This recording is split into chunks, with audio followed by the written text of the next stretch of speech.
implica que tiene un equilibrio delicado entre la seguridad pública y el respeto de los derechos humanos. Podemos decir que es estado de emergencia. Este es un régimen excepcional que lo da el Estado cuando existen situaciones que ponen en riesgo la seguridad pública o el orden público, en este caso como desastres naturales, violencia o crisis interna del gobierno. En países como el Perú, esto está permitido en la Constitución y se dice que se pueden restringir ciertos derechos, pero temporalmente, como cuáles: la libertad del tránsito, la libertad a la reunión, la inviolabilidad de domicilio y también la libertad personal. Esto, sin embargo, significa que el Estado puede actuar, sí, pero con límites.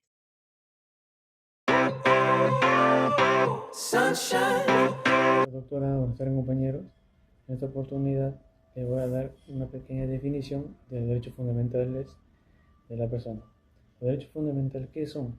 Son el conjunto de derechos básicos e indispensables que le corresponden a toda persona por hecho solamente de ser seres humanos. Estos derechos son reconocidos y garantizados a nivel mundial, de igual forma por nuestra Constitución y el ordenamiento político de nuestro país. Se preguntarán, ¿dónde encontramos estos derechos? Estos derechos los podemos encontrar en nuestra Constitución, en el capítulo 1, título 1, artículo 2 de nuestra Constitución Política del Perú. Finalidad de los derechos fundamentales es proteger la dignidad de las personas y asegurar libertades básicas como es a la vida, libertad, igualdad. Esos derechos también sirven para limitar el poder del Estado, garantizando que sus acciones respeten a los ciudadanos incluso en situaciones difíciles como es el estado de emergencia. En este contexto, su finalidad es evitar abusos de autoridad. Algunos derechos pueden restringirse temporalmente. Así, los derechos fundamentales aseguran que las medidas del Estado sean legales, necesarias.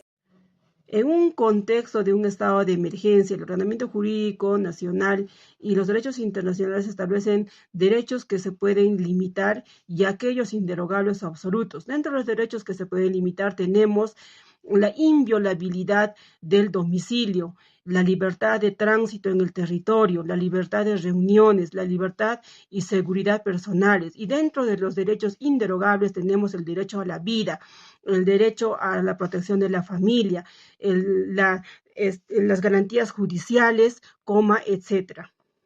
Bien, en el cuarto subtema tenemos las formas en las que se vulneran los derechos fundamentales en un estado de emergencia. Entre ellas tenemos el uso excesivo de la fuerza. Esto se da cuando las fuerzas del orden usan una fuerza desproporcionada contra la población, ya sea que atentan contra la vida o la integridad personal. También tenemos detenciones arbitrarias. Esto afecta cuando no hay razón judicial ni razones válidas y estas están también retenidas por mucho tiempo, ¿no? Y esto atenta contra el derecho a la libertad personal. También a la violación del domicilio. Los agentes del orden pueden ingresar a las viviendas sin una orden judicial o sin ningún permiso, ¿no? Y esto atenta contra el derecho a la inviolabilidad del domicilio.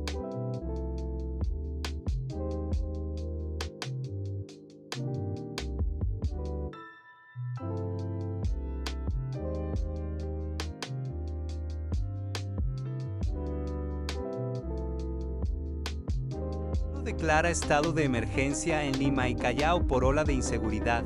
A través del diario El Peruano, el gobierno del Perú oficializó el estado de emergencia en Lima Metropolitana y la provincia constitucional del Callao por un periodo de 30 días debido al alto índice de criminalidad y violencia. Esta ordenanza le otorga poder a la Policía Nacional del Perú PNP para controlar el orden interno junto a la ayuda de las Fuerzas Armadas en delitos como sicariato, extorsión, delincuencia, homicidios, entre otros. Durante la vigencia de la medida podrán limitarse derechos como la libertad de tránsito y la libertad de reunión. Además, los eventos públicos masivos requerirán autorización previa de las autoridades. También se establece la prohibición de que dos adultos circulen en una misma moto lineal, salvo excepciones específicas. Y se autoriza el decomiso de armas ilegales y otros elementos vinculados a actividades delictivas. El Ejecutivo indicó que las medidas buscan restablecer el orden interno y reducir los índices de criminalidad en ambas jurisdicciones. ¿Qué opinas? Tenemos la encuesta CAP, problemática de la vulneración de los derechos fundamentales en el estado de emergencia. Como primer aspecto tenemos el conocimiento. Tenemos 3 preguntas. La primera, ¿conoces algún derecho fundamental que se restringe en el estado de emergencia? Sí o no. ¿Reconoces qué acción tomar cuando vulneran los derechos fundamentales en un estado de emergencia? Sí o no. ¿Sabes cuánto tiempo puede durar un estado de emergencia? Sí o no. Aspecto actitudes. ¿Has observado algún tipo de vulneración de derechos fundamentales durante un estado de emergencia? ¿Sí o no? ¿Crees que las autoridades informan correctamente a la población sobre las medidas y restricciones del estado de emergencia? ¿Sí o no? ¿Consideras que existen garantías para proteger tus derechos fundamentales durante un estado de emergencia? ¿Sí o no? Aspecto prácticas. ¿Crees usted que sus derechos fundamentales de libertad de tránsito, reunión, etc. se representaron plenamente durante el último estado de emergencia? Sí, no. ¿Se siente informado sobre cuáles son exactamente los derechos fundamentales que se suspenden? Sí, no. ¿Estaría dispuesto a ceder parte de su privacidad y libertad a cambio de una mayor sensación de seguridad pública? Sí o no. Finalmente la encuesta la llenaron 31 personas mayores de 18 años. Allí también podemos observar los resultados finales mediante cuadros estadísticos que se dividieron en 2 respuestas sí y no.